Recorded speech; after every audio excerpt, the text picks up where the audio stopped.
Welcome. You have arrived at STEM City, USA, a safe and trusted community where you can find people and resources to help you become everything you are and beyond, accessible to all who reach for the stars.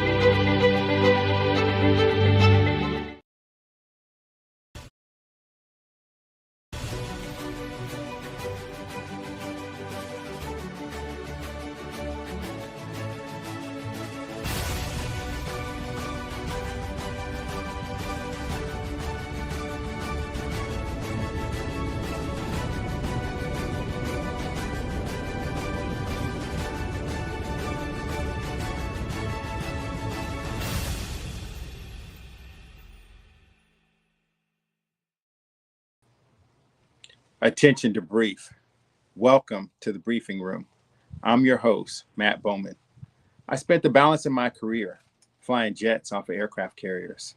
And now we have a show, the briefing room, a show by warriors for warriors like you. Whether you're a CEO, a military officer, or just an American citizen who wants to live their best life, this show is for you. For this show, the theme, I like to call it From Jets to Fairways.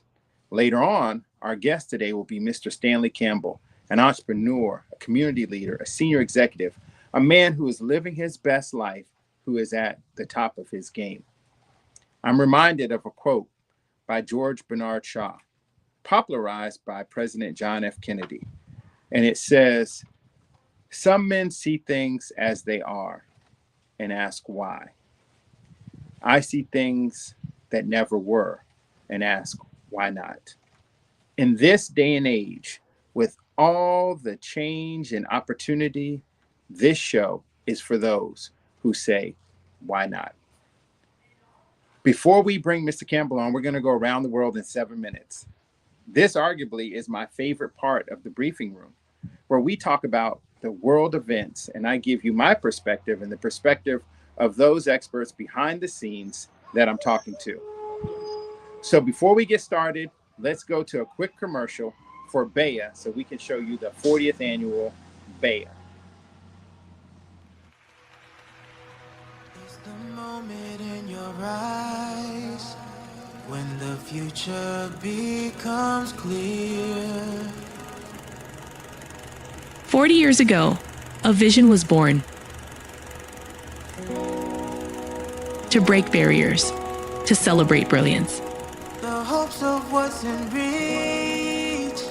From pioneers to innovators to tomorrow's dreamers, Baya has changed the landscape of STEM forever. Great minds, great people, great futures. Join us for Baya 40. Don't just watch history, be part of it. Baya, becoming everything you are. Become everything you are.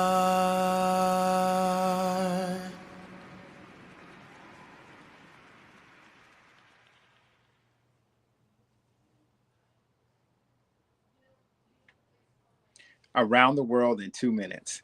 Let's start with North America. The big news right now in North America is that in the city of New Orleans, National Guard troops are being mobilized around the country. 2 of our great warriors are actually injured in a recent incident, which highlights the risk and the challenges of deploying military forces into American cities. The president has the authority to leverage military forces, especially National Guard forces, as he sees fit. But there are inherent risks to our Constitution, to our Republic, as he makes those decisions.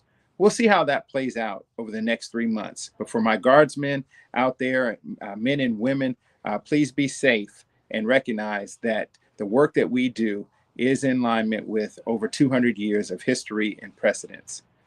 Now, the other big news is January 30th. At the end of January, the current budget deal that has been made will expire. That means 1.4 million federal workers stand the risk of being furloughed once again. So as you go into your Christmas season, the so what is recognize that come February, there may be a temporary pause on checks coming into your household. That includes active duty military. That includes federal workers who are non-essential. And that affects so many Americans.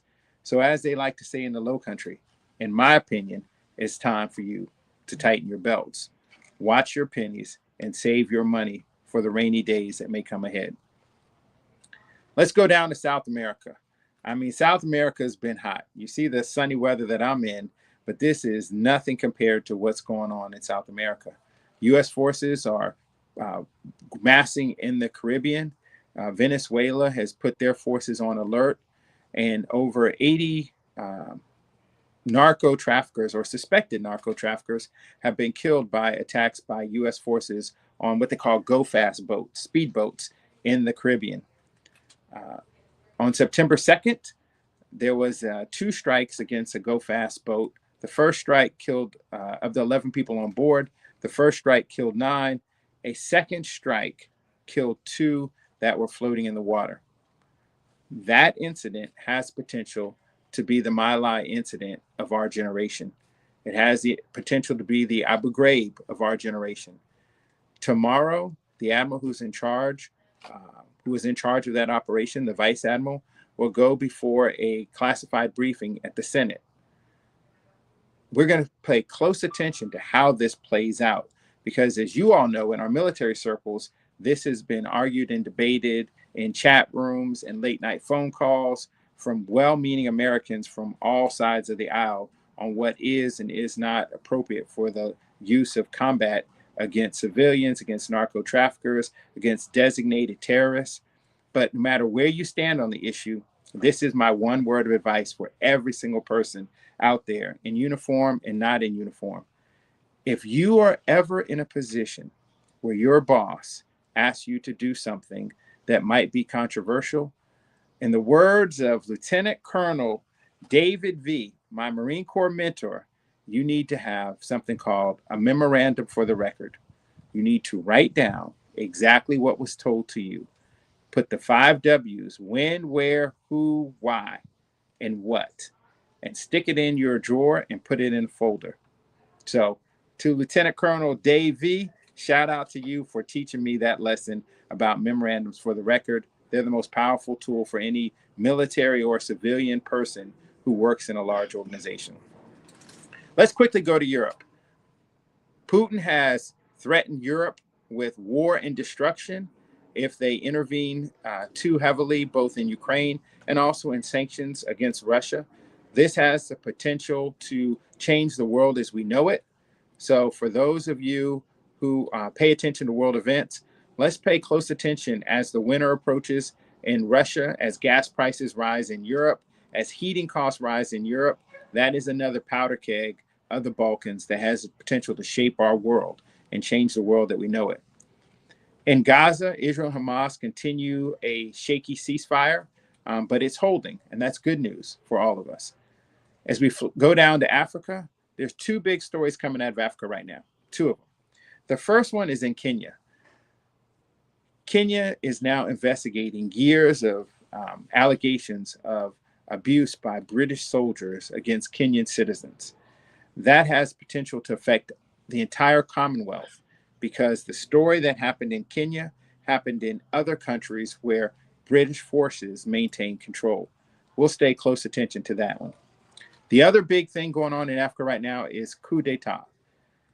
One man's coup is another man's. I just took over to ensure tranquility and peace and prosperity.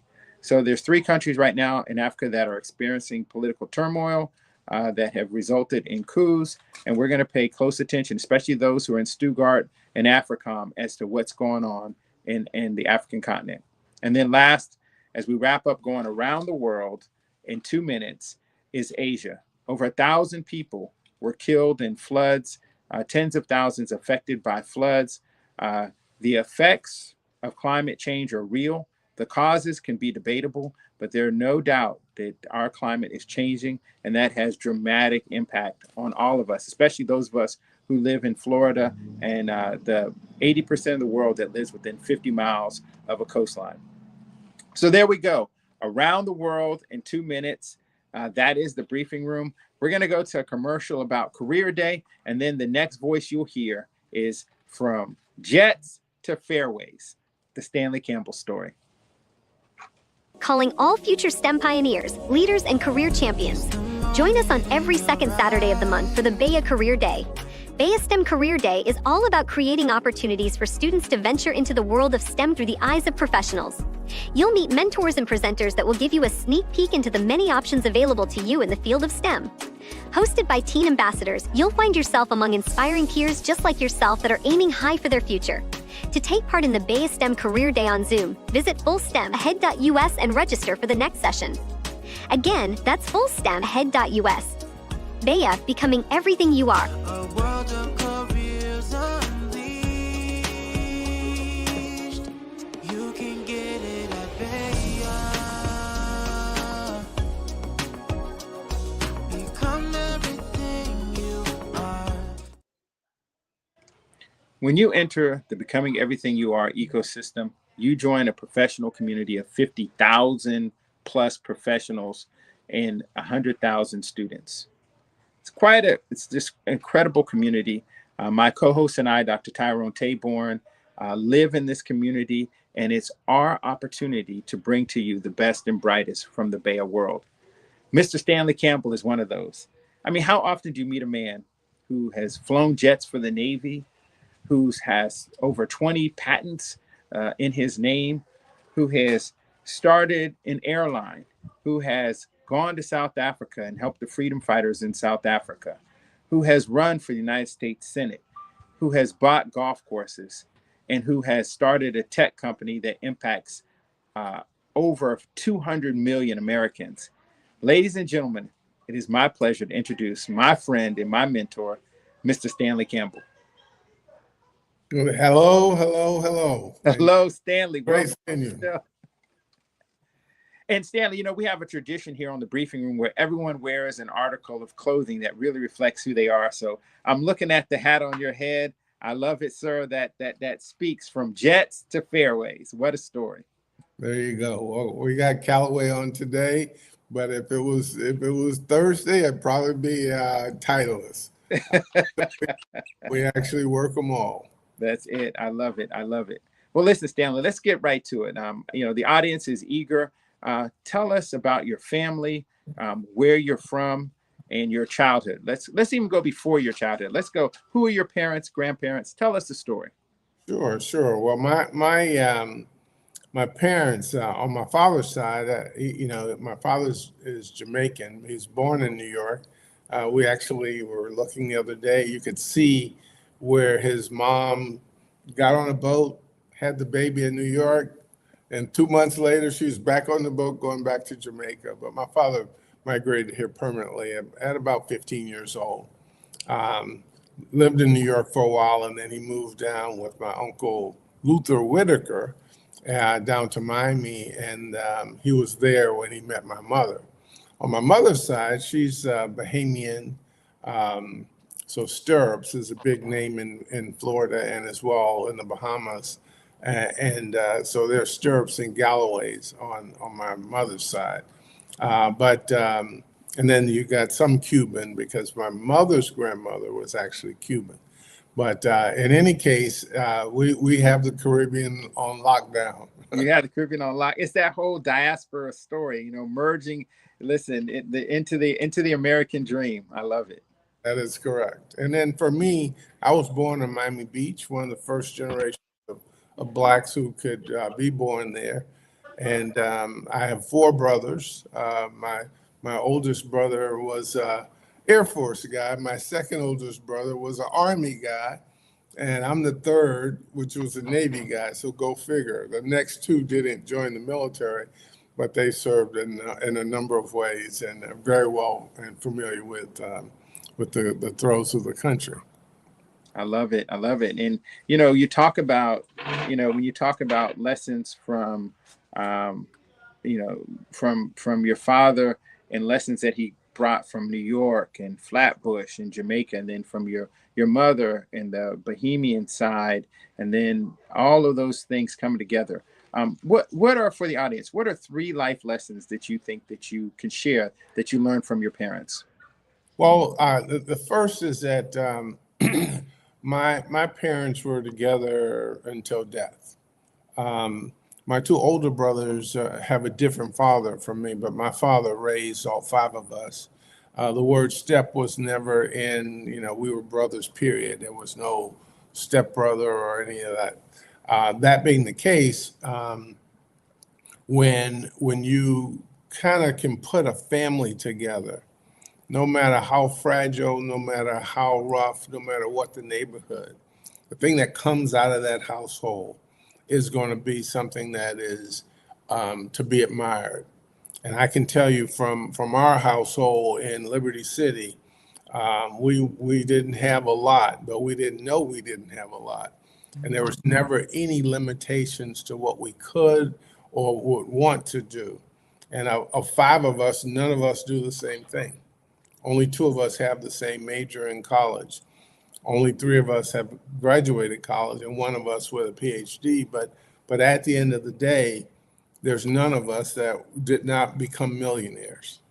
And so no matter what your pathway, the issue is very clear.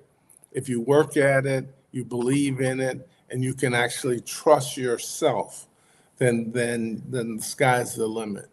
So for me, the Navy was kind of the second play. My first play was getting into Florida A&M University.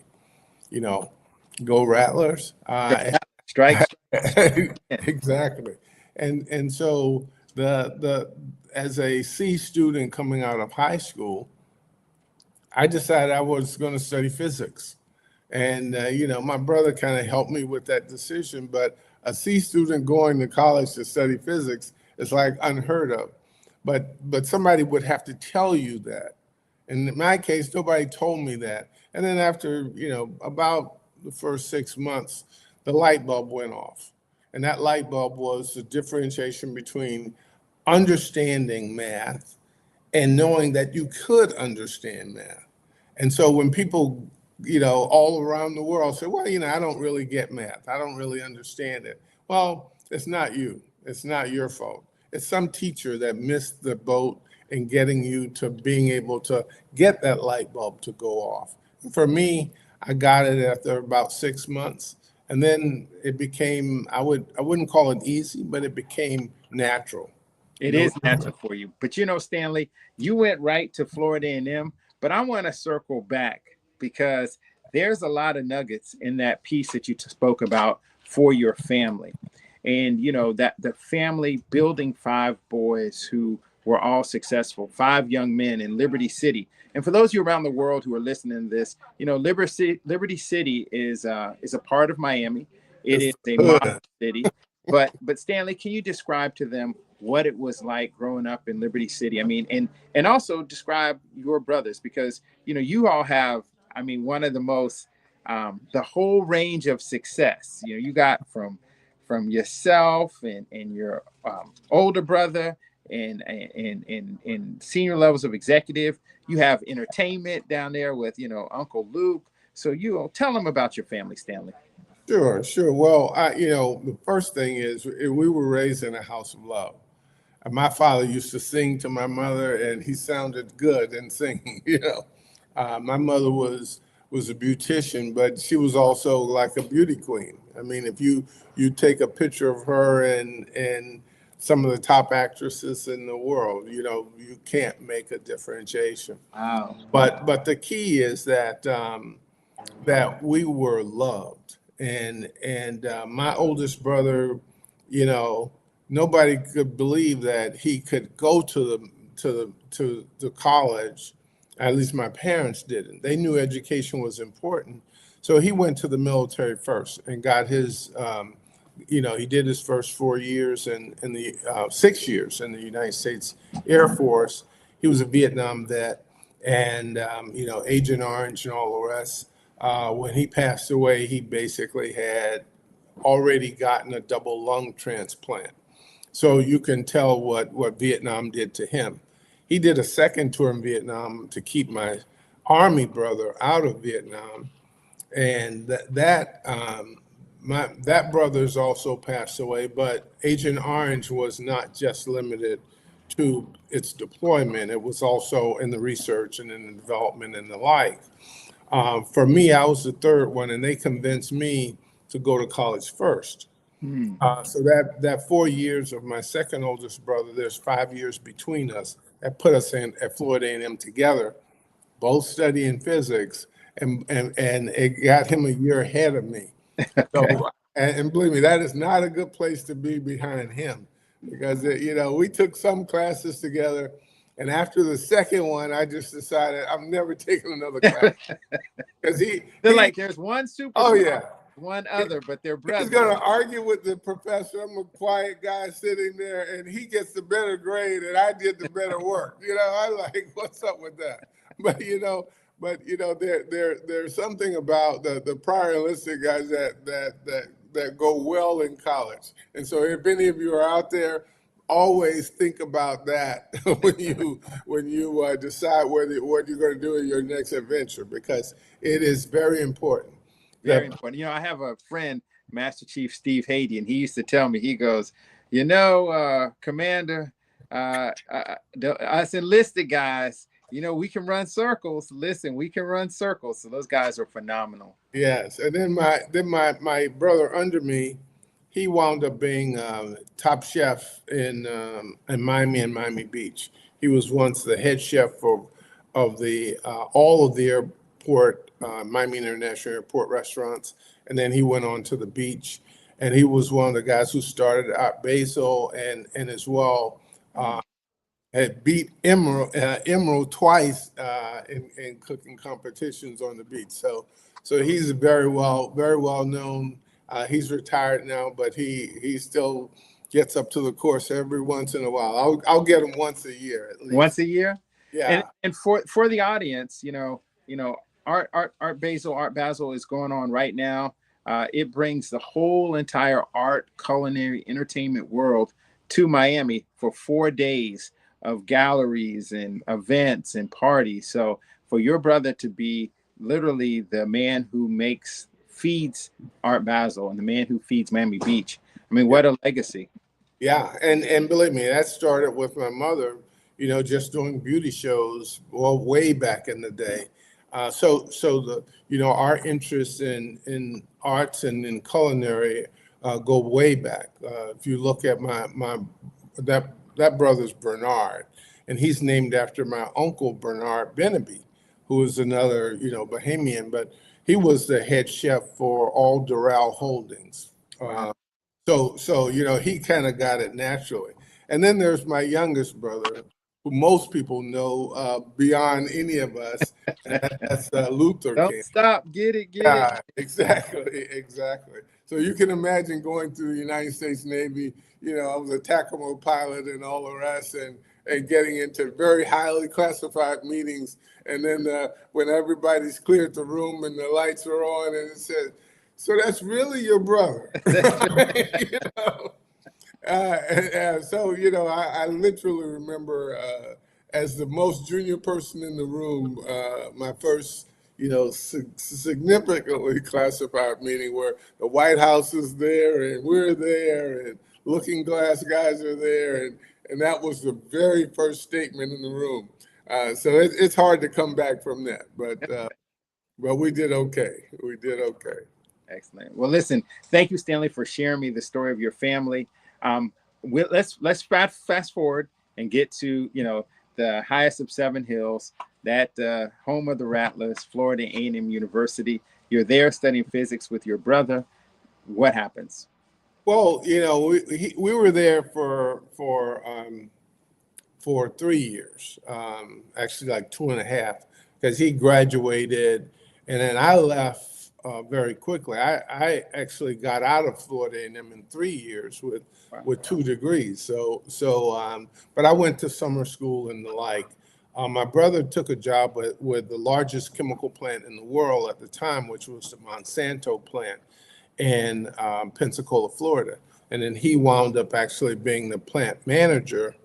And then before Monsanto sold, he actually was running the plant, had 50 years of age and 25 years in the company. And so he wrote his own retirement package. So, so he got out early. He got out of the game early. But for me, I left Florida A&M University to go to work for Amoco Production as a geophysicist. As a college student, I got into AI very early, and I had done some work for NASA. I developed data reduction and error analysis package for the Voyager 2. Wait, as a college student or after college? No, this is as a young college student. I was in my second and a half year. But you get professors, they hand you the work, and you're working for, in that particular case, one student with two professors. And I didn't know what they had given me. I just knew what the problem was, and they said, go figure it out.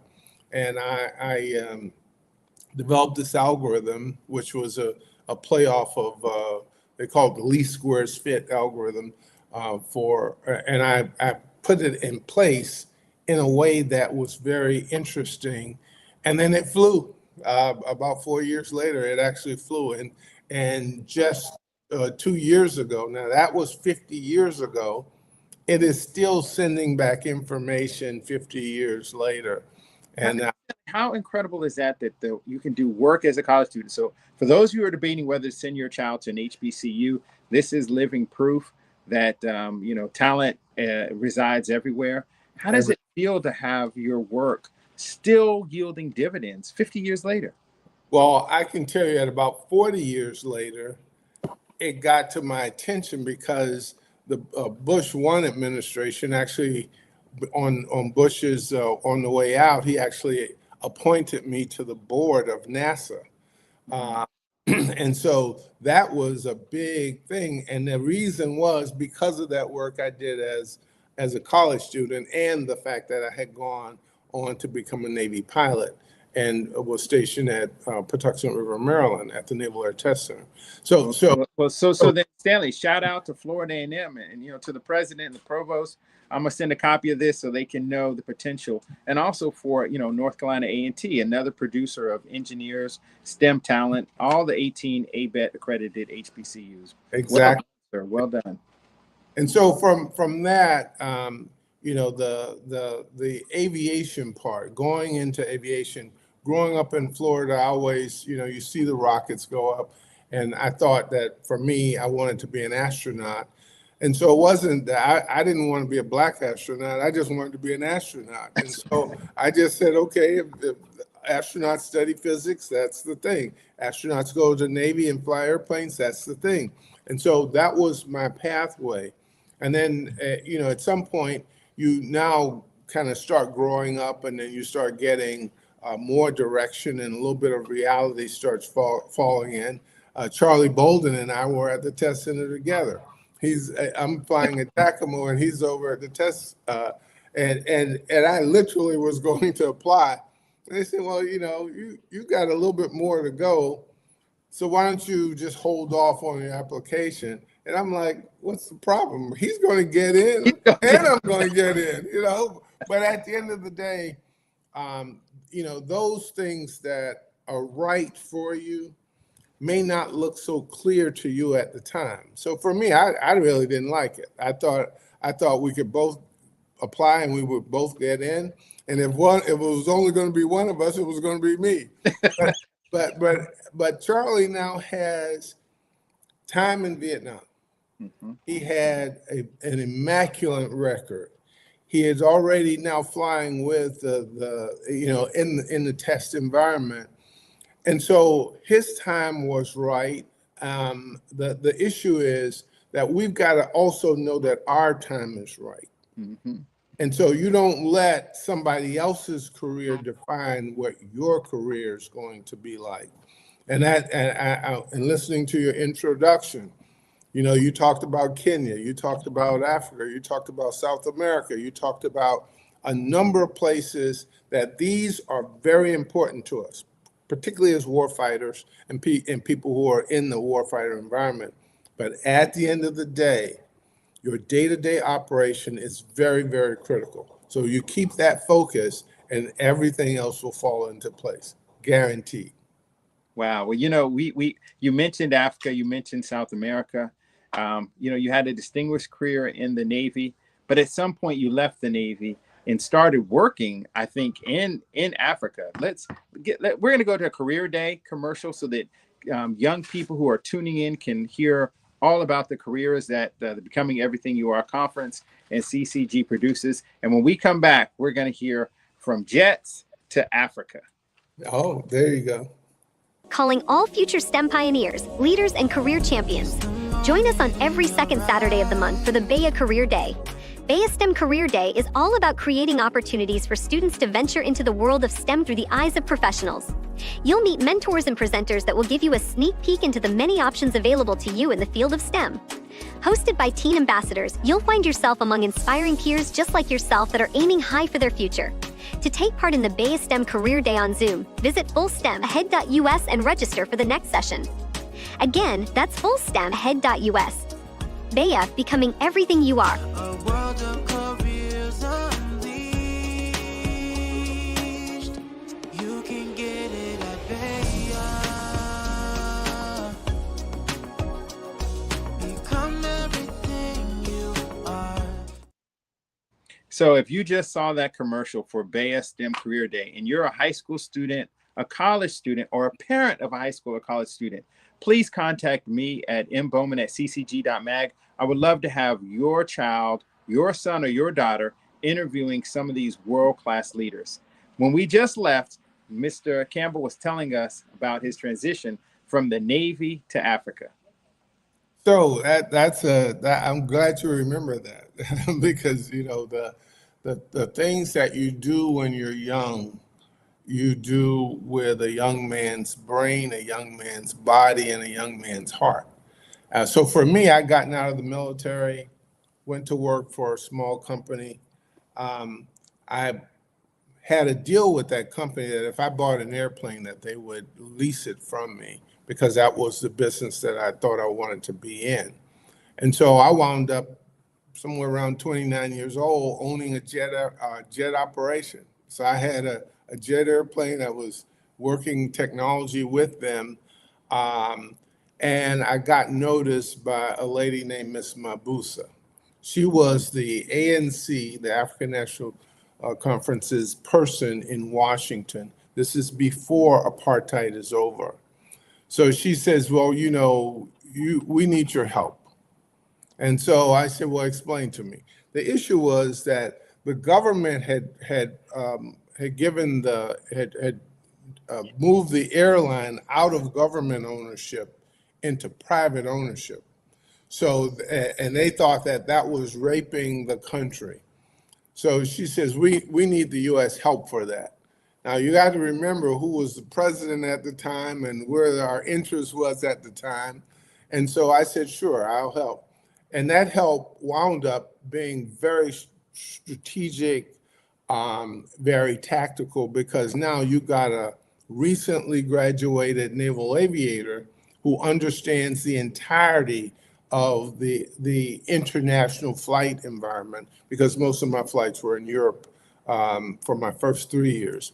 And then understands Washington because I then had a Washington stint.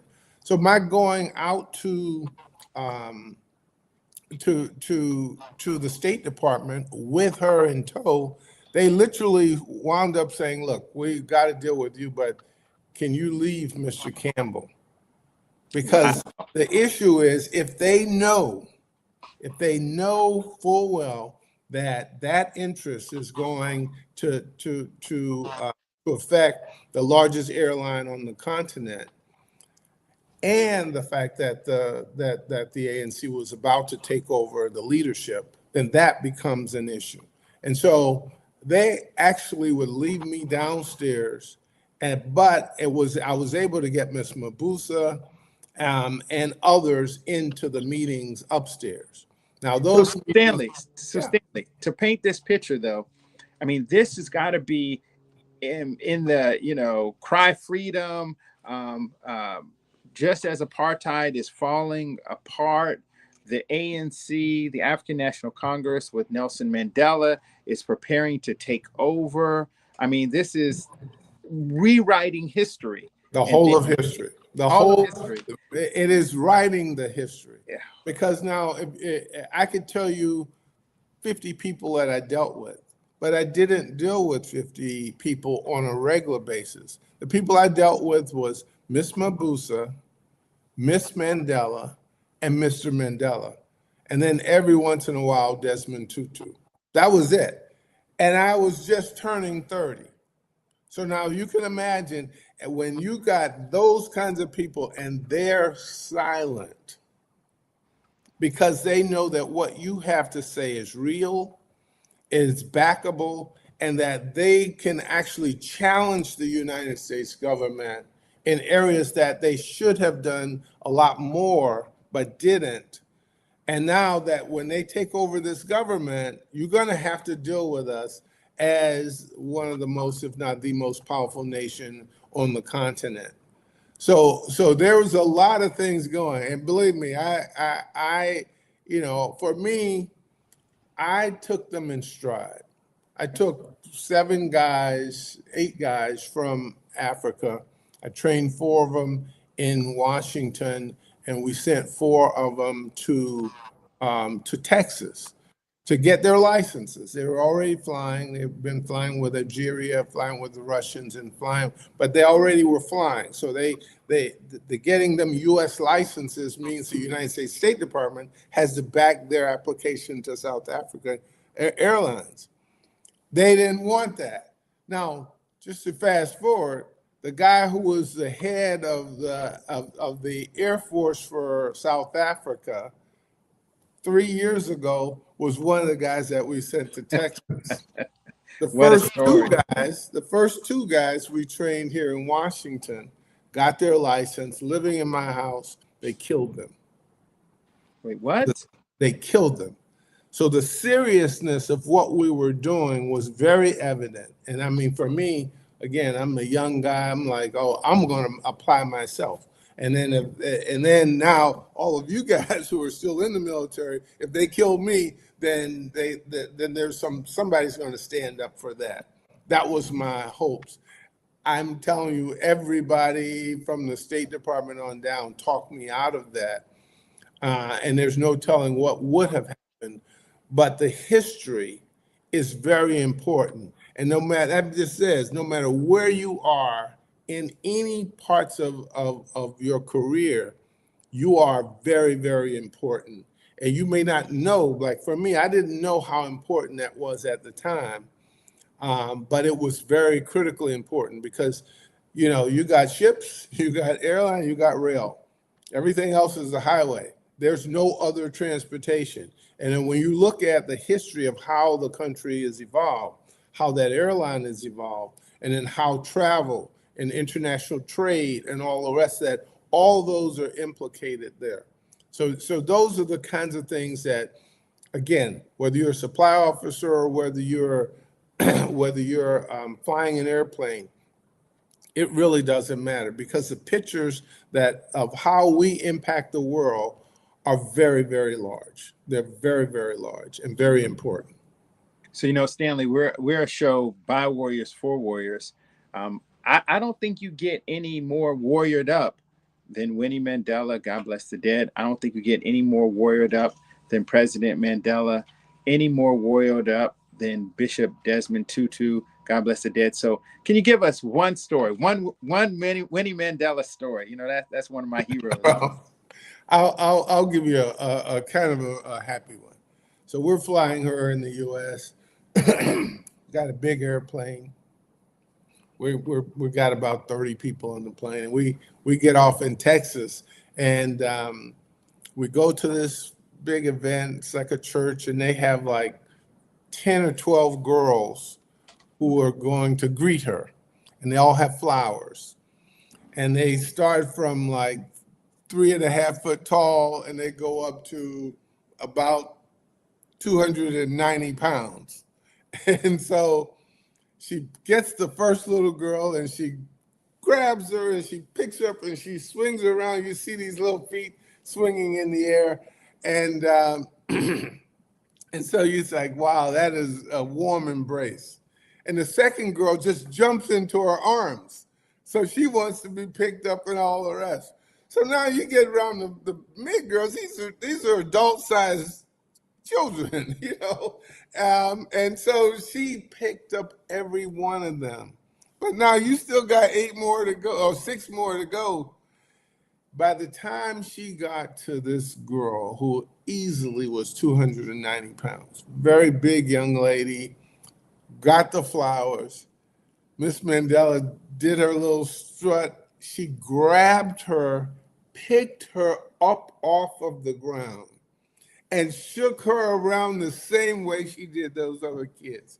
And I'm telling you, the entire room went crazy. What? And I'm telling you, the stage went crazy. And, uh, the guy who was not Herschel Walker, the guy who was the big track guy, at the time he won 5 Olympic gold medals. He's on the stage sitting over near me, and he looks at me and is like, I couldn't do that. I would not be taking my back out with that one. But this just shows you the strength of this woman. Mr. Mandela was very artistic and the like, but Miss Mandela fought the fight every day that he was in jail, and she never let go of the fight. And that's really how we got to the world, and how we got past all of the things that we know apartheid to have been successful in accomplishing. Wow. All right. So Stanley, here we go. Coming from Liberty City, going to a Jewish high school, being one of the first Black boys to integrate that Jewish high school, then going to Florida A&M, into the Navy, into the aviation world, into South Africa when no one went international. All right. Then how did you meet Jesse Jackson? Tell me Jesse Jackson. How does he come in? So that's interesting. So I told you the deal I had with the company and the school and all the rest of that. Well, I'm at the Howard Inn, and Reverend Jackson and 2 of the guys who were with him, he's kind of deciding whether he's going to run for president. He's already made the decision. So they're sitting there, and I'm, young guy, just walk over, ask for an autograph. No more, no less. And so he took the thing that I brought over to him. He's signing and said, "So what do you do? You're in school here?" Now, I'd already been in school, out of school, in the Navy and out of the Navy, and already got a company. So I said, "No, I actually have a little aviation company." He says, "Well, yeah, what's your background?" I said, "Well, I was a Navy pilot and the like." So they look at me like, because I look like I was about 18. So that's like, nah, there's something not right with this story. But okay, we're gonna go with it.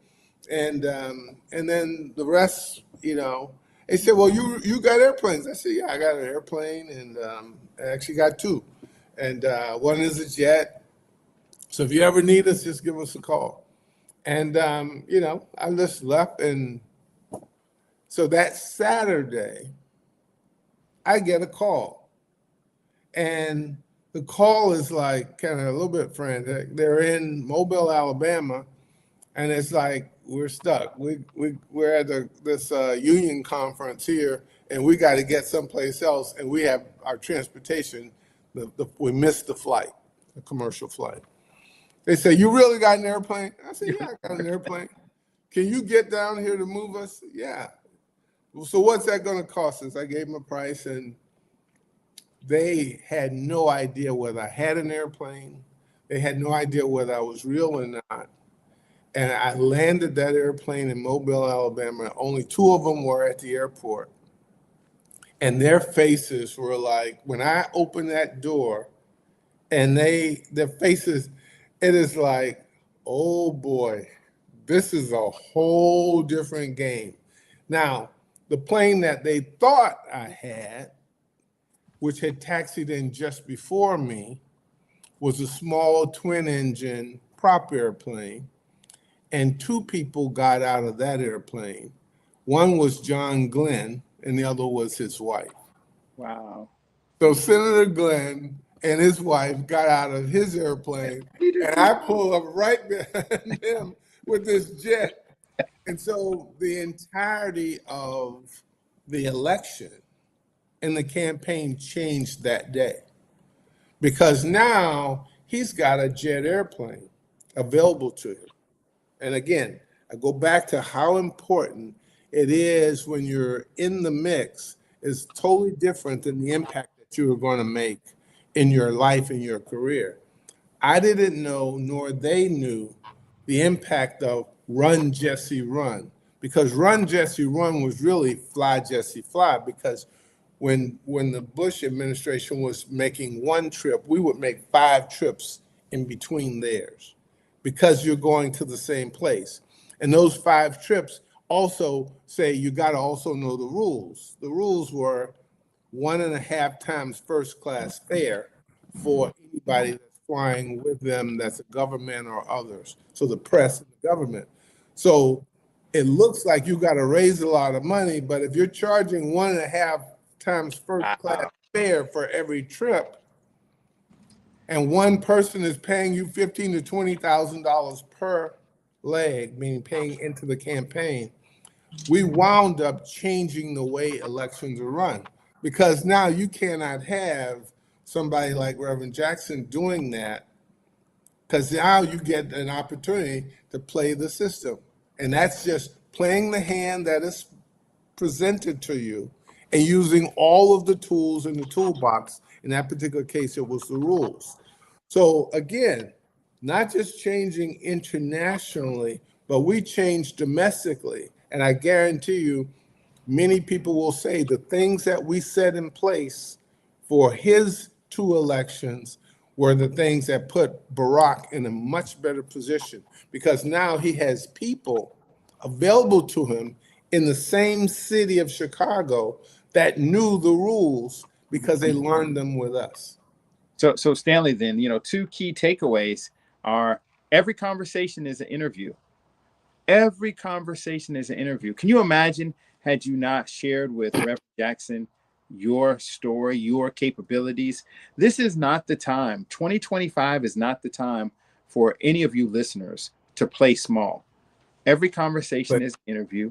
Do not play small, and tell people what you bring to the table. That's the bottom line.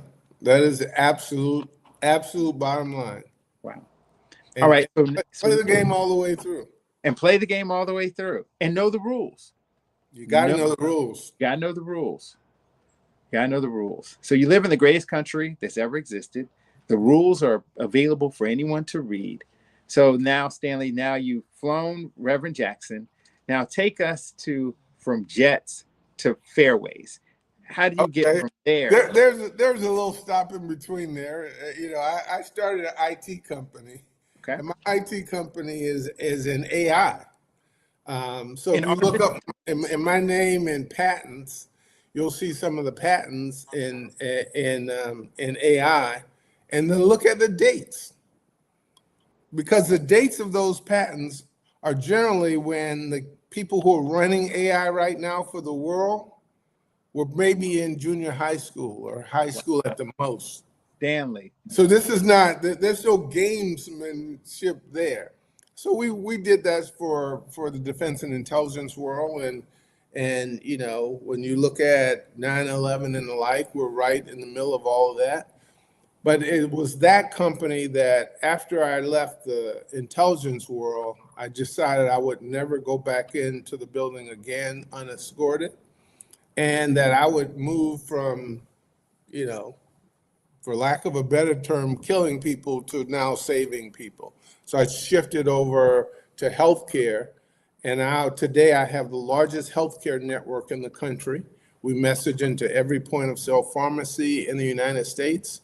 And we stop about $130 million of fraud against Medicare and Medicaid every single day of the week, 7 days a week, 24 hours a day. So that's called recurring revenue. So that kind of recurring revenue that gets you to the fairways. So it takes a fortune to make a fortune. Is that what it takes a fortune to make? That is what took us to the fairway. So I wound up getting middle of COVID. People are talking and things are coming around, and some guys asked me that, look, we need a silent partner because we're going to bid on this golf course in South Florida. So I look at it and I say, there's no way you're going to get it for that price. I made a joke, literally a joke. I said I would pay 3 times that much for what you guys are trying to get this for. Oh, no, we're going to get it. I'm telling you. Well, the price went just short of 3 times. I wasn't on the bid. I was just a silent partner in the deal. And they called me up after the bid and say, hey, we got a golf course. So, and they didn't tell me how much it was. Well, it was 4 of us all together. And the guy says, by the next day, 2 of them are out. We didn't want to pay that much. And so now it's me and one other guy. And by that Thursday, he's out. Because now he's got to pay 4 times more than he had anticipated, and he hadn't even cleared the first amount of payment from his wife. So we're now sitting there. I'm either going to lose the deposit, or at least my part of the deposit, or I'm going to go through it. And this is what I talk about finishing. So we decided that, yeah, it was a good enough deal to buy almost 200 acres in South Florida, just 30 miles north of West Palm Beach. And if it all fell through, then fine, I got 200 acres and I could build houses or something like that. But when I got there, I decided to run it as a golf course. We were bidding against 6 developers who all wanted to build homes. The people who were selling it wanted homes built because they owned the other golf course. And so when we decided we're going to run it as a golf course, he now has a very bad business problem because I have the bigger course, the better course, and run out shape. And so we spent the last 4 years bringing it back. We call it from last to first because now we have the absolute best course that the public can play in the entire region, period. Wow. And so when you come there, you'll enjoy a great round of golf. But in learning, just think of the places that we've talked about. PGA is also one of them. And the more we learned about the PGA, the less it became about golf and the more it became about inclusion. So we then decided we'd buy a second course. Because now we've got to prove the point to the PGA that we're not just happenstance, that this is a business, and that we're coming into this business. And then we're not just coming in to run golf courses. We're coming in to make golf accessible to every single person that can hit that ball. And so we then got a third course, and that's in Gainesville. So now with 3 golf courses, Gainesville is not open yet, but the other 2 are very open and very vibrant. And now I'm telling you, we have sold out just on weddings alone. We sold out here in South Florida. Wow. And it's about finishing. I'm so proud of you because, you know, we only have 5 minutes, but you said something that's so powerful that it's about golf, but it's about business and how you learned through the Navy and all your life has prepared you to run a business. Can you speak to that for all of our golf enthusiasts, and also let them know how they can come play golf with you either in Florida or North Carolina or wherever in the world you're at? Well, it's a little cold in North Carolina, so y'all have to wait for me to get back there. But it's open. Believe me, North Carolina is open. North Green Country Club in North Carolina, Martin Downs in South Florida, and we invite you to come and play. For me, I was not a golfer. My wife was not a golfer. But the more we learned and were involved in the business of golf, we recognized that people like us have been left out. There's 21 John Deere dealerships in the United States, but not one of them that are Black owned. Not one of them I could buy golf equipment from, because they say golf equipment is the more advanced on the equipment. If you look at carts, you got Club Car, you got Easy Go, you got Yamaha. There's not one Black person in America that I could buy golf carts from. And then you go through fuel and you go through restauranteering and all the rest of that.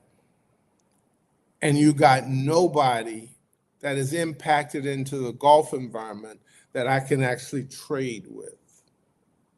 And it's only one person that most of y'all will know that you can see on a Sunday, and now all you're going to watch is reviews on them on Sunday. Or you may hear about Michael Jordan and his operation every once in a while. So what winds up happening is when we look at how we're going to affect the PGA worldwide in the game of golf, we now take on HBCU graduates or people of color who have the ability to play at the next level. We've got a guy that we sponsored for a few years playing on the seniors tour. We have a young lady who is playing internationally that we sponsor. We have a young teenage lady who's going to tear it up at the college level come next year. And I expect that you'll see her on TV in 3 years or less. We have young guys who are at the course now, who've graduated, who work there, but my goal is not to make them instructors. My goal is that we will see them in 2 years on Sunday, the same way we saw Tiger Woods. And we keep that open because the young man that Xavier Williams, remember that name, because you're going to see Xavier playing on Sundays. He's a North Carolina A&T graduate. Shout out to the Aggies. I love it. And I'm telling you, we've got probably 5 guys that, not that we support, but now we've gotten the interest of others.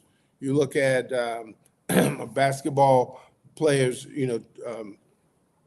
I'm not sure Tiger's doing just so much, but he's global. But when we look at Barry Darts, the guys who are sponsoring Howard University's team, we got, a women's team now started at Bethune-Cookman College. Florida A&M, we got to get them a women's team as well. And we got to basically get HBCUs with colleges, with teams across the country. I want to help you with that. I'm going to send this to some HBCU presidents. I know you know most of them, if not all of them, but I'm going to help you with that. We have 60 seconds left. And so, Stanley, you have been a fantastic guest. Brother, my hat is off to you. I salute you. We're going to have you back because there's a whole side of this story that we haven't talked about. And that is arguably the most influential and impactful, Campbell, and that is your wife, Cheryl. Listen, Crystal and I love Cheryl. So we'd love to hear about her and her accomplishments. I'll have her on separately, and she can talk about her journey and her story.